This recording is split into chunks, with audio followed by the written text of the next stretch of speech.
7강 시작하겠습니다. 7강은 6강에 이어서 출판사 등록과 사업자 등록한 사업자들에게 해당되는 내용입니다. 그러나 여러분, 이 강의 들으시는 개인 분들이 있더라도 그저 향후 사업자 등록해서 사업을 할 수 있기 때문에 6강이나 7강 부분도 중요합니다, 여러분. 특히 7강은 계산서 발급과 납본에 대한 이야기를 좀 할 겁니다. 여러분, 납본이라는 단어를 처음 듣는 분도 계실 거예요. 하지만 출판한 사업자라면 의무 사항입니다. 이 뒤에서 설명을 좀 드리겠습니다. 그리고 아마 7강을 마지막으로 강의는 전체적으로 끝나지 않을까 싶습니다. 물론 시간이 모자라서 더 추가해야 된다면 8강까지 가겠지만요. 자, 7강 보도록 하겠습니다. 자, 여러분, 계산서 발급부터 먼저 볼게요. 음, 개인이 어떤 사업자 등록한 업체에 물건을 샀다. 그러면요, 계산서를 주고받을 필요는 없어요. 그런데 사업자끼리, 사업자 등록증을 가지고 있는 사업자끼리 거래할 때는 꼭 서로 주고받아야 되는 게 계산서예요. 계산서. 자, 북크크와 유페이퍼로 예를 들어 설명해 볼게요. 북크크와 유페이퍼에서 이제 책을 여러 권 팔아서 저한테 수익금을 입금을 해 줘야 돼요. 예를 들어서 10만 원이라 합시다. 10만 원을 이제 수익금을 나한테 입금해 줘야 됩니다. 그러면 북크크나 뉴페이퍼에서는 그게 지출이죠. 저한테 돈을 줘야 되니까. 저한테는요, 수입이 되는 거예요. 그죠? 그러면 북크크나 유페이퍼는 나중에 자기들 수입과 지출을 다 정산해서 뭐 해야 됩니까? 소득세를 신고해야 돼요. 국세청에, 세무서에. 그러면 신고할 때 수입보다 지출이 많았다. 그러면 어떻습니까? 아니, 내가 번 돈보다 낸 돈이 더 많잖아요. 그러면 내가 뭐 세금으로 낼 것도 거의 없어요. 수입보다 지출이 더 많은데. 근데 반대로 지출은 적은데 수입이 엄청 많아. 그러면요, 세금 그만큼 많이 내야 되는 거죠. 그렇기 때문에 사업자에게는요, 지출 증빙이 정말 중요해요. 나는 1,000만 원 지출이 됐어. 근데 내가 지출 1,000만 원 했다라고 아무리 소리쳐도 법적으로 증빙이 되면 다행이지만 증빙 안 되면 끝입니다. 나는 1,000만 원 지출했어. 근데 세무서에서 보니까 증빙 서류는 500만 원 지출한 것밖에 증빙되는 게 없어요. 그러면요, 내가 아무리 1,000만 원 지출했다고 떠들어도 인정 안 됩니다. 지출에 대한 것은 500만 원만 인정, 세금 더 내. 이렇게 되는 거예요. 그렇기 때문에 지출을 한 업체 쪽에서는요, 법적으로 인정되는 지출 증빙 서류를 가지고 있어야 돼요. 그게 대표적으로 뭐다? 계산서입니다. 그걸 가지고 있어야 돼요. 그래야 지출 증빙을 해 주는 거예요. 자, 그렇기 때문에 북크크와 유페이퍼에서는요, 만약에 10만 원을 수익금으로 공간 나다움이라는 출판사에 입금을 해 줘야 돼요. 그러면 입금을 먼저 해 주면 됩니까? 아니죠. 입금해 줬는데 나중에 공간 나다움에서 계산서 안 끊어 주면 어떻게 됩니까? 나는 입금해 주고 지출 증빙 서류를 못 가지고 있는 거잖아요. 그렇기 때문에 북크크와 유페이퍼에서는 먼저 뭐 당신이 공간 나다움이라는 출판사 당신이 우리한테 계산서를 발급해 줘야 우리는 그 지출 증빙 서류를 확보하고 난 다음에 뭘 해 주겠다? 돈을 입금해 주겠다라는 거예요. 내가 아무리 아니 내 10만 원 정산 받아야 되는데 왜 내 수익금이 안 들어오지? 뭐 안 해 줬기 때문에 계산서를 발급 안 해 줬으니까 그 업체에서 입금을 못 해 주는 거예요. 개인이면 다르죠. 개인이면 유페이퍼하고 북크크에서 알아서 내 주민등록번호 알고 있잖아요. 그러면 그 주민등록번호로 세무서에 신고하는 거예요. 이은우라는 사람한테 10만 원 수익금 입금해 줄 건데 그중에 세금 얼마 떼고 그건 자기들이 알아서 뗍니다. 떼고 신고하고 남은 금액을 입금해 주는 거예요. 개인은 상관없어요. 근데 사업자 간 거래일 때. 그렇기 때문에 내가 출판사예요. 여러분이 출판사가 될 경우에 출판사에서는 북크크와 유페프에 뭘 해 줘야 된다? 계산서를 발급해 줘야 돼요. 그거 안 해 주면 입금 안 해 줍니다.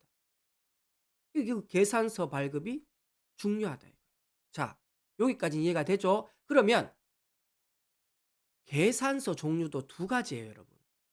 이걸 알려면 세금에 대해서 조금 더 알아야 되는데 여러분, 사업자 등록을 할 때요. 사업자 종류가 두 가지입니다. 과세업이 있고 면세업이 있어요. 여러분, 과세업은 여러분 뭐 물건 같은 거 살 때 보면 부가가치세라고 10% 붙어서 영수증에 나오죠. 그러면 그 품목은 부가가치세라는 세금이 10%더 붙어 있다라는 거예요. 내가 뭐 돼지국밥집에 가서 밥 먹을 때 만 원짜리다. 근데 그 영수증 떼 보면 부가가치세 10%가 붙어 있어요. 그러면 내가 10%더 주느냐? 아니에요. 그 업체들에서는 돼지국밥 가격을 책정할 때 뭐까지 세금 10%뗀 것까지 합산해서 그 돼지국밥 가격을 정하는 거예요, 자기들이. 만 원이다. 나는 만 원만 내. 하지만 그 업체는요, 만 원 중에 10%는 부가가치세로 신고해야 되는 금액이에요. 그건 그 업체가 알아서 하는 거예요. 이게 바로 부가가치세를 내야 되는 과세업입니다. 하지만 출판업이나 인쇄업은요, 뭐다? 면세업이에요. 부가가치세가 있다 없다? 없어요. 그래서 면세업은요, 나중에 세금 신고할 때 부가가치세를 낼 필요가 없어요. 왜? 애초에 과세업이 아니기 때문에. 자, 여기까지 이해가 되죠? 그러면 부가가치세를 납부해야 되는 과세업을 하는 업체들은 계산서를 떼줄 때 계산서 이름이 세금 계산서입니다. 세금, 세금, 부가가치세 요게 붙어 있기 때문에 세금 계산서. 출판업과 같은 면세업은 계산서가 뭐냐? 세금이라는 말이 없어요. 떼고 뭐 그냥 계산서. 그래서 사람들이 보통 세금 계산서, 계산서 이렇게 얘기합니다. 그러면 세금 계산서다 이러면 아, 과세업이다. 계산서 이러면요, 면세업이다. 이제 이해를 하시면 돼요. 그렇기 때문에 계산서, 세금 계산서나 계산서를 뗄 때 헷갈리면 안 된다 이거예요. 나는 면세업이야. 면세업이면요, 그죠? 계산서로 계속 발급해 줘야 되는 거예요. 그다음에 과세업이면요, 세금 계산서를 발급을 해 줘야 되는 거예요. 원칙적으로는 그렇다. 자, 그렇기 때문에 출판업인 우리는요, 면세업이고 뭐 계산서를 발급을 해 준다. 자, 여기까지 이해하고 또 이제 따라옵시다. 이제 북크크와 유페이퍼 통해서 하는 방법을 알려드립니다. 먼저 유페이퍼 설명을 드릴게요. 여러분, 유페이퍼에서 수익이 났어요. 유페이퍼에서 수익이 나면 어, 수익이 나면 이 부분 또 들어와서 어드민 관리 딱 들어오시면 저 정산 관리라고 있어요. 정산 관리에 당월 정산 집계라고 나오죠. 클릭하면 제가 얼마를 정산해서 받아야 됩니까? 17,000원을 제가 받아야 돼요. 그죠? 유페이퍼 입장에서는요, 그만큼 지출이 되는 거니까 지급 예정액인 거야. 제가 아직 못 받았어요. 12월 정산이라고 나한테 줬는데 제가 아직 뭘 안 줘서 계산서를 발급 안 했기 때문에 나한테 입금이 안 되고 있어요. 계산서를 발급해 줘야 돼. 근데 유페이퍼는 아주 알뜰살뜰하게 계산서를 발급하는 걸 상세하게 샘플로 제공해 줍니다. 바로 전자계산서 상세 내역 보기. 여러분, 계산서 앞에 전자라고 붙었죠. 바로 계산서는 수기로 종이로 적어서 발급해 줄 수도 있어요. 하지만 국세청 홈택스라는 사이트에서 발급해 주면 그게 뭐다? 전자계산서입니다. 전자가 빠진 그냥 계산서라 하면 수기로, 수기라고 해서 손으로 적는 건 아니겠죠. 타이핑 쳐서. 일단 유페이퍼에서는 샘플을 제공해 줘. 클릭하면요, 당신이 국세청 홈페이지에서 가서 뭐 요런 식으로 계산서를 발급해라라는 거예요. 아주 상세하게 챙겨주죠. 공급자, 공급받는 자, 그다음에 금액은 얼마, 네가 정산받을 금액이니까, 그다음에 품목은 전자책 정산 이렇게 하고 금액 공급가액 17,000원, 비고 2023년 10월에 판매된 금액이다. 합계 17,000원. 위 금액을 청구함. 청구함. 청구함. 요렇게 국세청 홈택스에서 나한테 보내주세요. 만들어서. 그렇게 안내합니다. 그다음 내가 이렇게 일일이 안 들어가도 유페이퍼에서 이렇게 늘 메일이 와요. 자, 당신이 정산받을 돈이 있습니다. 사이트에 들어가서 확인하시고 계산서 보내달라. 예. 그다음 북크크도 마찬가지예요. 북크크. 자, 수익금 97,090원이 발생했어요. 우리가 입금해 줘야 되니까 당신이 우리한테 뭐부터 먼저 보내달라? 예, 계산서 보내주세요. 여러분, 계산서를 발급해 주려면 발급받는 측의 사업자 등록 번호를 알아야 돼요. 그렇기 때문에 북크크는요, 사업자 등록증을 이렇게 첨부해 줍니다. 클릭해 볼게요. 이게 북크크의 사업자 등록증이에요. 우리는 요게 필요한 거예요. 13487280449 요거 하고. 그 다음에 대표자 이름 이런 것들이 다 그 계산서에 입력을 해야 되거든요. 그죠? 유페이퍼 같은 경우에는요, 아까 있었죠. 유페이퍼는 여기 지금 이렇게 다 보여주잖아요. 샘플로. 그대로 입력하면 돼요. 자, 이제 국세청으로 넘어갑니다. 국세청. 계산서 발급은, 전자계산서 발급은 어디서 한다? 국세청 홈택스에서 합니다. 국세청 홈택스. 연장하기. 여러분이 공인인증서를 발급받아야 됩니다. 자, 잘 들으세요. 여러분이 인터넷 뱅킹 개인적으로 할 때 다 공인인증서 발급 받았죠. 안 받는 분도 계실 거예요. 요즘은 다른 그 인증서들도 있기 때문에. 근데 여러분, 계산서 발급하는 공인인증서는 따로 있습니다. 여러분 따로 만드셔야 돼요. 예, 개인의 공인인증서로는 계산서 발급이 안 됩니다. 계산서 발급 받을 수 있는 인증서를 따로 만드셔야 돼요. 뭐 잘 모르겠다 싶으면 은행에 직접 전화를 하셔도 됩니다. 어떻게 하는지. 그걸 받아서 이제 저는 로그인을 한 거예요. 자, 그러면 바로 제일 위에 나오죠. 전자 괄호 세금 계산서. 보세요. 업체에 따라서 과세업이면 세금 계산서, 면세업이면 뭐 계산서. 그래서 이렇게 괄호를 쳐놓은 거예요. 여기 갖다 대면 전자계산서 발급이라 돼 있죠. 계산서 건별 발급. 우리는 건별로 발급하겠다. 수정 발급은요, 이미 발급했는데 수정해야 돼. 그럼 수정 발급. 우린 건별 발급. 클릭하면 이렇게 나와요. 나오면서 잘 보세요. 상단에 메뉴가 하나 뜹니다. 귀사업자는 면세사업자입니다. 면세업이잖아요. 왜 이게 나오냐면, 여러분 이 부분 잘 안 보일 수 있는데, 이 창에 들어오면 무조건 탭이 두 개예요. 세금 계산서 탭 하나, 계산서 탭 하나. 그런데 초기 값은 세금 계산서 탭이 열려요. 그런데 저는 면세업으로 사업자 등록했잖아요. 그러니까 국세청 홈택스 사이트 프로그램에서 알아서, 당신은 면세업 등록했기 때문에 세금 계산서가 아니라 뭐 계산서를 만들어야 된다. 그러니까 계산서 탭으로 넘어가겠다. 또 계산서 화면으로 이동하시겠습니까? 예, 확인하면 넘어가고, 취소하면 세금 계산서 부분에서 난 작성하는 거예요. 이러면 안 되지. 면세업인데 세금 계산서를 발급하면 안 되는 거예요. 오케이, 나는 면세업이니까 계산서 발급. 확인하면 그 다음 탭으로 이렇게 넘어옵니다. 이 탭이 세금 계산서, 이 탭이 계산서, 면세업. 그러면요, 이 부분은 그냥 이렇게 두세요. 두고 이미 제 것은 다 이렇게 입력이 돼 있습니다. 그리고요, 이 부분 여러분이 이제 사업자 등록증, 다른 업체 사업자 등록증 있었잖아요. 받아야 돼요. 항상 계산서 발급할 때는 항상 받아야 돼요. 그쪽 사업자 등록증을. 사업자 등록번호 입력, 상호명 입력, 그다음 대표자명 입력. 그다음에 이메일 주소도 꼭 입력해 주세요. 왜? 그 이메일 주소로 이 전자계산서가 담당자에게 가요. 제가 뭐 할 거 없습니다. 국세청 홈택스에서 발급만 하면 메일로 알아서 그 업체 담당자에게 계산서가 날아가요. 내가 더 뭐 다르게 메일 보내고 뭐 할 필요 없다.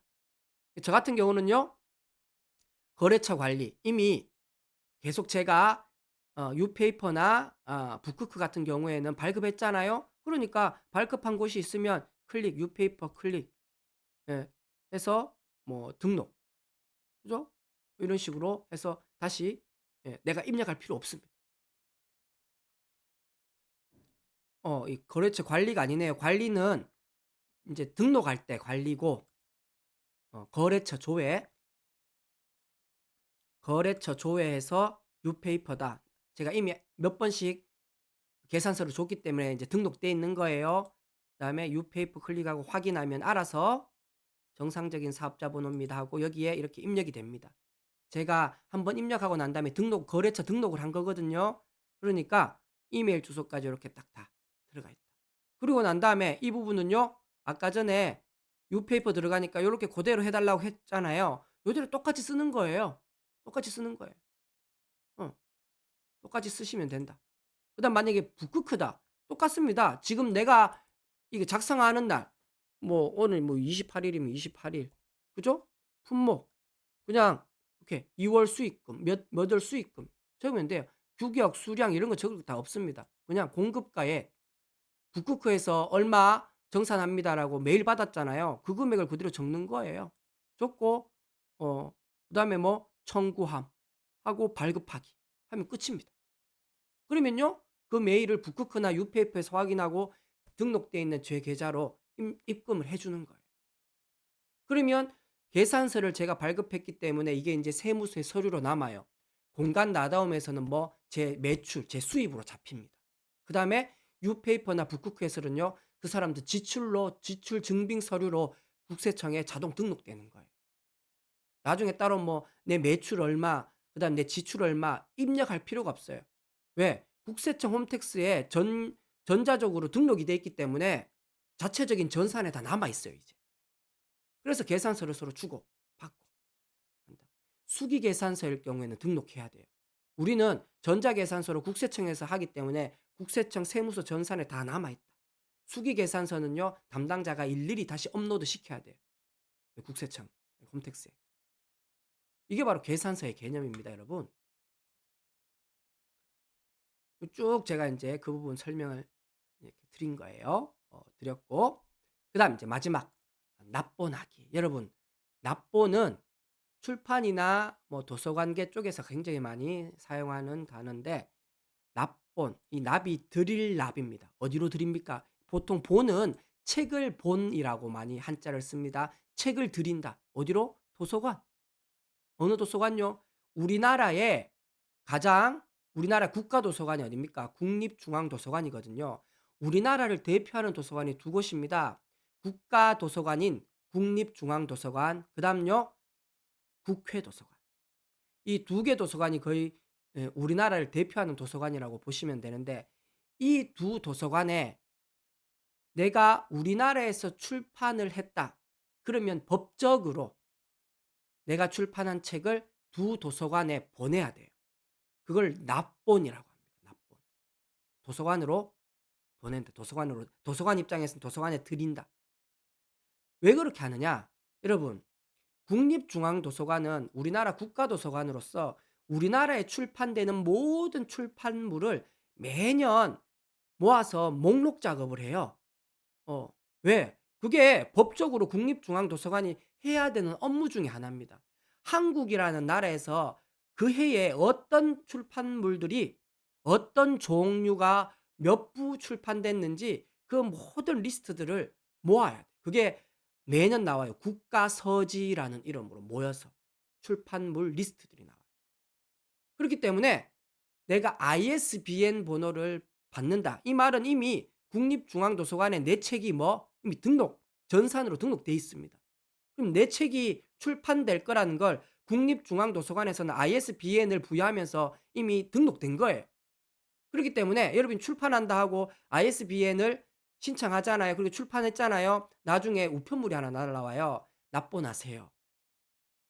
도서관법 뭐뭐뭐 몇 항 몇 조에 의하면 출판사에서 출판물을 발행하면 국립중앙도서관에 두 부를 보내셔야 됩니다. 이게 도서관법이라는 법에 명시돼 있어요.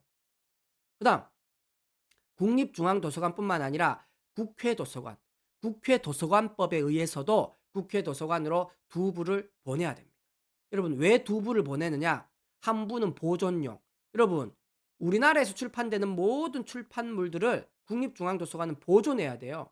후세대에 물려주기 위해서. 그다음에 한 부는요. 국립중앙도서관에서 열람할 수 있도록 해 줍니다. 예. 그래서 두 부씩 국립중앙도서관, 국회도서관. 근데 저는요. 국립중앙도서관만 예를 들어 드립니다. 납본의 개념은 똑같기 때문에 자, 법적으로 명시되어 있는 게 바로 이 납본이다. 그래서 두 부, 한 부는 보존용, 한 부는 열람용.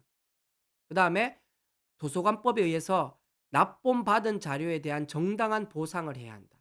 두 부 다 보상 안 합니다. 두 부 중에 한 부, 즉 열람용, 보존용은 법적으로 국가도서관이 보존하고 있어야 되기 때문에 보존용에 대해서는 돈을 보상해 주지 않아요. 열람용인 환부에 대해서 정가대로 돈을 입금시켜 줍니다. 자, 여러분. 나한테는 매출이야. 그런데 국립중앙도서관에서는 뭡니까? 지출이죠. 그러니까 서로 또 뭐 주고받아야 됩니까? 예, 계산서 또 떼줘야 돼요. 그런데 국립중앙도서관에서 이 업무를 다른 협회에 위탁했어요. 보상금 주고받는 것을 위탁했습니다. 그래서 국립중앙도서관과 계산서 거래하는 게 아니고 다른 업체가 있어요. 그것은 납본 사이트에서 제가 확인을 해드릴게요. 어, 여기에도 계산서가 왔다 갔다 해야 되기 때문에 계산서에 대한 이해를 하고 계셔야 되는 겁니다. 이렇게 두 부 중에 한 부를 정당한 보상을 받습니다. 책 가격. 한 부 파는 꼴이죠. 어. 자, 그럼 이 납본을 어떻게 하느냐? 바로 ISBN 우리가 봤던 이 사이트 보십시오. 납본이라고 있잖아요. 클릭해 볼게요. 납본 안내. 우리는요 단행본 납본이잖아요. 단행본 납본이고 오프라인 자료 납본 맞습니다. 납본이고 만약에 내가 전자책을 출판했다. 전자책도 뭡니까? 온라인 자료 납본으로 납본하셔야 돼요. 일단 종이책일 경우에는요. 뭐 납본 자료는 뭡니까? 내가 만든 책입니다. 책 2부. 국가 공공기관은요. 3부 보내야 돼요. 아쉽게도 보내는 택배비는 우리가 부담해야 됩니다. 거기서 안 줘요. 그냥 책 한 권 금액만 보상금으로 줍니다. 야, 이건 내 돈 들고 이렇게 해야 되나? 예, 법에 명시가 돼 있습니다, 여러분. 자, 그러면 납본서와 보상 청구서라는 서류를 작성해서 두부 보낼 책과 동봉해서 우편이든 택배든 국립중앙도서관, 국회도서관으로 보내야 됩니다. 서식, 양식은 클릭하면 다운로드 되거든요. 클릭 해볼게요. 여러분이 이제 여기서 바로 치시든 출력해서 글로 작성하시든 그죠? 납본서, 보상 청구서 뭐 둘 다 체크를 한 다음에 쭉 적으시면 돼요. ISBN, 그 다음에 책 제목, 저자명, 그 다음 출판사명, 발행연도, 그죠? 자료 형태, 요 7번은 뒤에 읽어보시면 나올 겁니다. 자료 형태 나오죠? 도서면 도서, 콤팩트 디스크면 콤팩트 디스크, 뭐 CD 이런 거 적으라는 거. 우리는 뭐 도서, 그죠? 뭐 전자책이면 전자책, 도서라고 적고 시가 뭡니까? 한 권에 대한 것만 적습니다. 한 권. 돼 있죠? 일부. 그죠? 한 부. 응? 한 부만. 한 부에 대한 정가. 뭐 15,000원이면 15,000원. 그죠? 보상가. 바로 한 부의 보상가입니다. 적으시면 돼요. 그죠? 동그라미 9번 수량은요. 적혀 있어요. 모르면 9번은 없네. 수량은 음, 이 같은 경우는 한 부를 적나 두 부를 적나 정확하게 저도 에, 기억이 잘 안 납니다. 예. 요건 한번 물어봐야 될 것 같아요. 그죠? 전화해서 물어봐야 될 것 같아요. 왜? 밑에 적혀 있지가 않아. 8번 다음에 바로 10번이네. 요건 한번 전화해서 물어봐야 될 것 같아요. 수량 한 권을 적을지 두 권을 적을지. 근데 보내는 게 한 부기 때문에 아마 한 부일 것 같아요. 제 기억이 잘 안 납니다. 한 부. 합계. 한 종, 한 책. 보상가 총액 한 부에 대한 금액만 적어요. 이걸로 봐서 여기는 수량 1이라고 하면 될 것 같아요. 그렇게 해서 적어서 꼭 여러분 뭐 사인하셔야 돼요. 사인 안 하고 보내거나 도장 안 찍어서 보내면 다시 돌려보냅니다. 다시 보내라고. 꼭 찍어서 보낸다. 지금 한 부죠. 그죠? 왜 이렇게 돼 있냐면 내가 만약에 납본서에 체크하고 보상 청구서에 체크 안 하잖아요. 이런 경우가 있어요. 국가기관에서 만든 책 중에 다 무료로 배포하는 책들 많잖아요. 그러면 보상 청구서 굳이 돈 주세요라고 적을 필요 있습니까? 여기에 없잖아요. 그죠? 그렇기 때문에 그럴 경우는 여기 체크 안 해. 하지만 우리는 돈을 받아야 되잖아. 그러니까 위에서도 체크하고 밑에도 체크해야 되는 거예요. 이 한 페이지에 둘 다 있다. 적어서 보내는 거예요. 요 방식이 있고 또 다른 방식은요. 어, 여기. 예. 납본 신청 페이지 바로 가기. 잘 보세요. 클릭하면 어, 요거 적고 난 다음에 납본서, 보상서, 출력 여기서 직접 적으면 아까 그 서식 있죠? 서식에 자동으로 딱 담겨 가지고 출력대에 나올 수 있는 틀을 준다라는 거예요. 일일이 아까 거기는 제가 입력하고 아니면 뽑아 가지고 써야 되잖아요. 그러지 말고 여기에 체크하고 딱딱딱 적으면 알아서 세팅된 그 서식이 출력될 수 있도록 나온다 이거예요. 그러면 그걸 출력해서 어떻게 해라? 책에 같이 동봉해서 보내라. "네가 서식에 작성하기 어렵니? 그러면 여기에 입력해서 출력만 해라." 그렇게 제공을 해 주고 있어요. 제공을 해 주고 있습니다. 음. 그렇게 해서 인제 보내는 거예요. 보내고 난 다음에 우린 뭐 해야 됩니까? 한 권 돈 받아야죠. 그죠? 계산서를 보내야 돼요. 계산서는 제가 말씀드렸잖아요. 뭐 종이로 출력해서 줄 필요 없다. 뭐 메일로 알아서 왔다 갔다 갑니다. 그러니까 보시면 이거는 이것대로 출력해 가지고 동봉해서 책하고 책 두 권하고 보내면 되고 보내고 난 다음에 우리는요 바로 어 보상금 청구 계산서라고 나오죠. 다운로드 받는 거예요. 다운로드 사업자 등록증. 그죠? 위탁한 업체가 사단법인 대한출판문화협회예요. 여기서 돈을 우리한테 입금해 주는 거예요. 그러면 이 업체 사업자 등록증을 알아야 제가 계산서를 써줄 수 있을 거 아니에요. 그렇죠? 그러면 사업자 등록증 내려받기. 어느 업체? 이 업체 사업자 등록증을 내려받아서 아까 국세청 홈택스에서 뭐 적는 거예요. 내 책 가격 한 권에 대한 금액을 적어서 이 업체에 바로 메일로 보내는 거예요. 메일로 보내는. 그러면 그 업체에서 계산서 발급된 거 매일 확인하겠죠? 확인하고 돈을 입금해 줍니다. 오래 기다리셔야 됩니다. 왜? 굉장히 많이 밀려 있어요. 저도 몇 달 걸렸습니다. 뭔가 이상하다고 전화까지 했어요. "조금 기다려 주세요. 책이 너무 많이 밀려 있습니다." 밀려 있습니다. 한참 있다가 들어옵니다. 뭐 이건 그냥 까먹으세요. 일단 보내 놨다 생각하고. 이 모든 과정을 하고 나면요. 여러분 국립중앙도서관 홈페이지 들어가서 검색하면 제 책이 검색됩니다. 나는 뭐 한 게 없는데. 왜요? 내가 납본해서 보냈기 때문에 이제 거기서도 내 책을 뭐 할 수 있다? 열람할 수 있는 거예요. 열람할 수 있는. 보시면 국립중앙도서관. 또 소장 자료.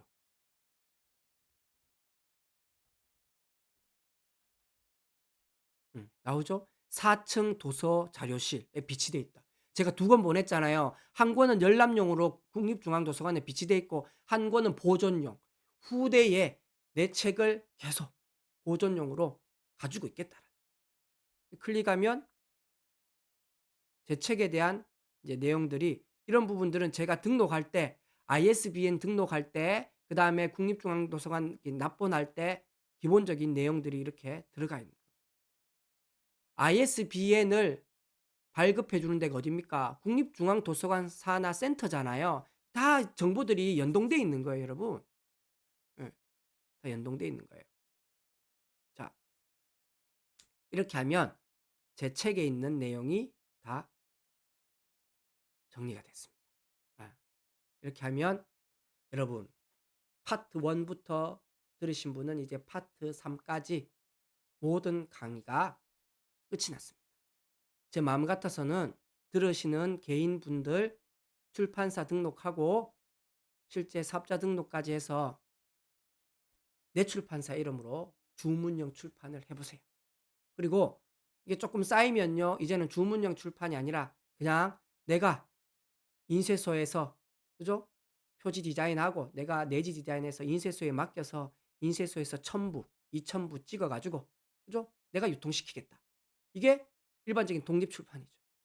이 독립 출판으로 가다가 뭐 점점점 성장해서 중견 규모의 출판사로 성장할 수 있고요. 그죠? 물론 뭐 요즘 워낙 출판 경기가 좋지는 않습니다. 하지만 이런 독립 출판, 주문형 출판하는 업체들이 계속 늘어나고 있어요. 정말 많이 늘어나고 있습니다. 그래서 출판업 하시는 분들은 우스갯소리로 책 읽는 독자보다 뭐가 더 많아질 수 있다? 네. 출판사가 더 많아질 수도 있다. 그런 얘기도 합니다. 왜? 그만큼 요즘 독립 출판, 1인 출판, 심지어 요즘은 저처럼 주문형 출판으로도 책을 계속 만들어내거든요. 예. 여러분, 전체적인 제 강의 들어주셔서 감사합니다. 그리고 펀딩에 참여해 주셔서 감사하고요. 앞으로는 여러분을 같은 출판업 하는 동료로 어 만날 수 있으면 좋을 것 같아요. 그리고 여러분, 출판업, 인쇄업, 출판 전문 세무적인 부분을 처리해 주고 또 저작권, 또 번역가 이런 분들이 모여 있는 오픈 채팅방이 있어요, 카카오톡. 제가 지금 주소를 여러분에게 바로 알려드리긴 그런데 혹시나 원하시는 분이 있다면 메일로, 여러분 공간 나다움 치시면 제 블로그도 있고 그죠? 여러 영역으로 연락처가 있습니다. 검색이 됩니다. 전화를 주시든 문자를 주시든 메일을 주시든 "나도 그 오픈 채팅방 가입하고 싶습니다." 지금 규모가 회원 수가 500 명이 넘어가요. 다양한 정보를 얻을 수 있어요. 그런 부분들도 제가 따로 안내를 해 드릴게요. 네. 그렇게 하고 이 전체 강의 마치도록 하겠습니다. 여러분, 제 강의 끝까지 들어 주셔서 감사합니다.